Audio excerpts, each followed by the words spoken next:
اچانک اس کی نظر کاؤنٹر پر رکھی سفید چیز پر پڑی۔ وہ جیسے چونک اٹھی، بوتل وہیں رکھ کر آگے آئی۔ وہ سفید ادھ کھلے گلابوں کا بوکے تھا، ساتھ ایک سفید لفافہ بھی تھا۔ حیا نے گلدستہ اٹھایا اور دھیرے سے پاس لا کر آنکھیں موندے اس کو سونگھا۔ دل فریب تازگی بھری مہک اس میں اتر گئی۔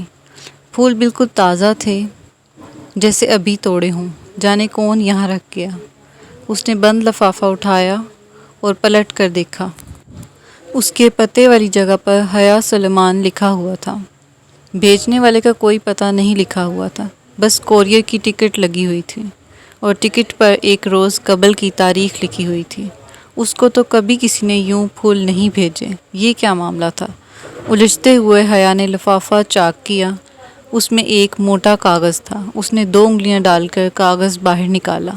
سفید کاغذ بالکل صاف تھا، نہ کوئی لکیر نہ ڈیزائن، بس اس کے وسط میں 2 لفظ لکھے ہوئے تھے، ویلکم ٹو اسپانجی۔ وہ سناٹے میں رہ گئی۔ یہ کیا مذاق تھا؟ بھلا خط بھیجنے والے کو کیا معلوم کہ میں اسپانجی جا رہی ہوں؟ خط پر تو ایک روز قبل کی تاریخ لکھی ہوئی تھی، جبکہ قبولیت کی میل تو ابھی 15 منٹ پہلے ملی، تو پھول بھیجنے والے کو ایک دن پہلے کیسے پتہ چل گیا؟ اگر زارا کو اس نے خود نہ بتایا ہوتا تو وہ یہی سمجھتی کہ یہ اس کی حرکت ہے۔ یہ خط اسپانجی یونیورسٹی کی طرف سے بھی نہیں آ سکتا تھا، کیونکہ اس پر لوکل کورئر کی مہر لگی ہوئی تھی۔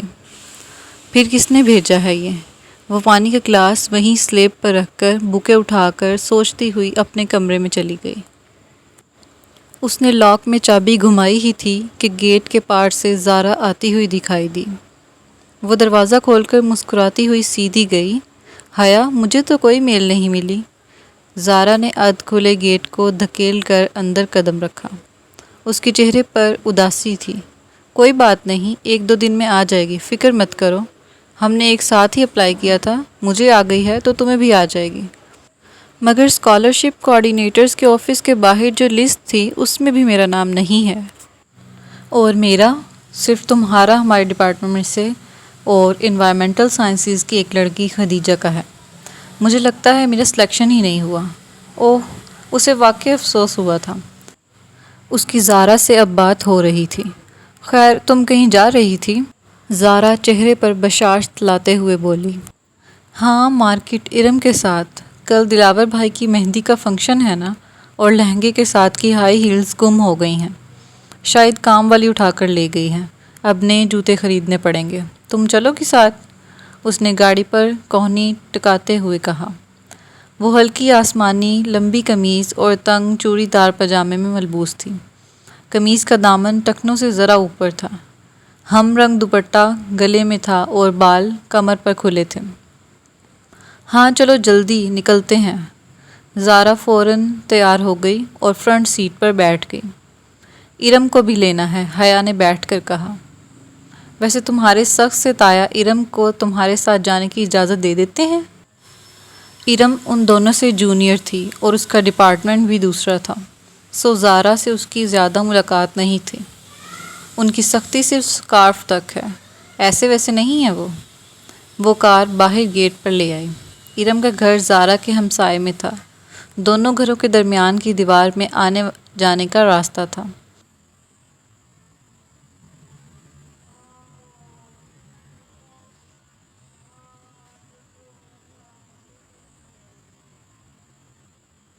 لیکن اسے جب بھی ارم کو پک کرنا ہوتا تو وہ اس کے گیٹ پر ہارن کیا کرتی تھی۔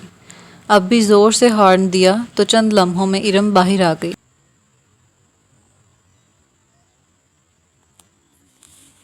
کاسنی لمبی قمیض، ٹراؤزر اور ہم رنگ دوپٹہ سینے پر پھیلائے، چہرے پر کاسنی اسکارف لپیٹے وہ تقریباً بھاگتی ہوئی پچھلی سیٹ کے دروازے پر آئی۔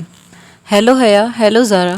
وہ چہکتی ہوئی آ کر بیٹھی اور دروازہ بند کیا۔ حیا کے ساتھ آؤٹنگ کے پروگرام پر وہ یوں ہی خوش ہوا کرتی تھی۔ کیسی ہو ارم؟ تم سے تو اب ملاقات ہی نہیں ہوتی۔ اس نے رخ موڑ کر اس کو دیکھا۔ آپ کا ڈپارٹمنٹ دور پڑتا ہے تبھی۔ اور ہاں، حیا بتا رہی تھی کہ آپ لوگوں کا ترکی میں سلیکشن ہو گیا ہے۔ میں سلیکٹ نہیں ہوئی، حیا ہو گئی ہے۔ خیر، اس میں کوئی بہتری ہوگی۔ تم نے اپلائی نہیں کیا تھا؟ ابا اجازت دیتے تب نا، اس نے اداس ہو کر کہا۔ ویسے پیرنٹس کو اتنا سخت نہیں ہونا چاہیے، زارا نے کہا۔ حیا نے تابیتی نظروں سے زارا کو دیکھا کہ پہلے احساس کمتری میں مبتلا ارم مزید اداس نہ ہو جائے۔ ابا بھی پتہ نہیں اتنے سخت کیوں ہیں، گرمی میں اسکارف لینا اتنا آسان تو نہیں ہے، اور پھر کل مہندی کے لہنگے کی بھی آدھی آستینیں رکھنے نہیں دیں۔ حیا کی بھی تو آدھی آستینیں ہیں، مگر ابا ذرا بھی سلمان چچا جیسے نہیں ہیں۔ ارم تمہیں آج کیا لینا ہے؟ میں نے تو جوتے لینے ہیں، اس نے کوفت چھپاتے ہوئے بات کو بدلا۔ ارم ہر وقت یہی رونا روتی رہتی تھی۔ چوڑیاں لینی ہیں، مگر پوری آستین کے بلاؤز کے ساتھ چوڑیاں اچھی کہاں لگیں گی؟ وہ منہ بسورے پھر سے شروع ہونے لگی تو حیا نے کیسٹ پلیئر آن کر دیا۔ عاطف اسلم کا گانا پوری آواز میں گونجنے لگا تو ارم کو چپ ہونا پڑا۔ مارکیٹ پہنچنے کے بعد ارم تو چوڑیاں ڈھونڈنے نکل گئی اور وہ دونوں میٹرو آ گئیں۔ یہ گولڈن والا جو تیسرے نمبر پر رکھا ہے وہ دکھائیں۔ بہت دیر بعد ایک اونچی ہیل اس کی نظر میں جچی تھی۔ یہ والا میم؟ سیلز مین نے جوتا نکال کر اس کے سامنے کیا۔ وہ زمین پر پنجوں کے بل بیٹھا تھا اور وہ دونوں کاؤچ پر بیٹھی تھیں۔ پہنا دوں میم؟ بہت مؤدب اور شائستہ لہجے میں سیلز مین نے مسکرا کر پوچھا۔ میرے ہاتھ نہیں ٹوٹے ہوئے، میں خود پہن سکتی ہوں۔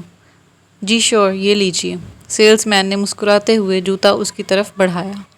اس نے اسے یوں پکڑ رکھا تھا کہ پکڑتے وقت حیا کی انگلیاں لازماً اس کے ہاتھ کے ساتھ مس ہوتیں۔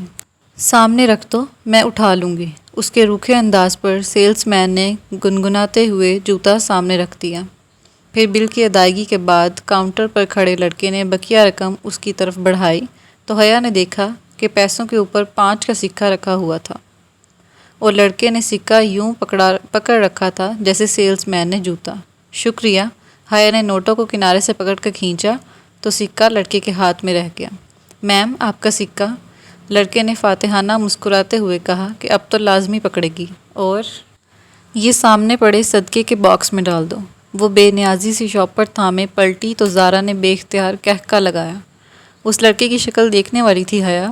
دل کر رہا تھا اس کی شکل پر شاپ میں پڑے سارے جوتے مار دوں۔ پتہ نہیں ہماری ذہنیت کب بدلے گی، یوں گھورتے ہیں جیسے پہلی بار کوئی لڑکی دیکھی ہو۔ وہ ناک کوڑتی غصے سے سیڑھیاں اتر رہی تھی جب قریب ہی سے آواز آئی، تو اتنا بند سور کے باہر مت نکلا کرو بی بی۔ وہ چونک کر آخری سیڑھی پر رک گئی۔ ایک خاتون تھی، بڑی سی چادر لپیٹے ہوئے، ناگواری بھری نگاہ اس پر ڈال کر اوپر زینے پر چڑھ گئی۔ ایک تو لوگوں کو راہ چلتے تبلیغ کا بہت شوق ہوتا ہے۔ زارا اس کو کوہنی سے تھامے ہوئے وہاں سے لے آئی۔ تب ہی ارم سامنے سے آتی دکھائی دی۔ اس کا سینے پر پھیلا دوپٹہ اب سمٹ کر گلے میں جا چکا تھا۔ اس نے کوئی خاص شاپنگ نہیں کی تھی، شاید وہ اس کے ساتھ صرف آؤٹنگ کے لیے ہی آئی تھی۔